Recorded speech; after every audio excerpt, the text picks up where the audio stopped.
Buonasera e ben ritrovati con il TG Flash di New Sicilia, di seguito i titoli più importanti del pomeriggio. Approvato il finanziamento di 348 milioni per realizzare in Sicilia la seconda struttura dell'ISMET, il nuovo polo di eccellenza per trapianti e terapie avanzate. Lo rende noto il ministro per la protezione civile e le politiche del mare, Nello Musumeci.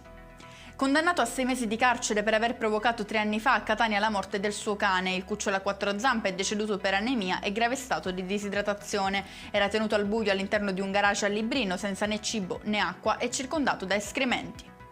Aggredito a Palermo un vigilante addetto alla sicurezza del circo Sandra Orfei. L'uomo è stato picchiato da 10 ragazzini che non avrebbero accettato il no dell'uomo alla richiesta di entrare a guardare gli animali. Restiamo nel palermitano, ma questa volta nel comune di Balestrate, dove una betoniera è finita contro una palazzina di via Persianti Mattarella. Il conducente avrebbe perso il controllo del mezzo durante alcune manovre di retromarcia.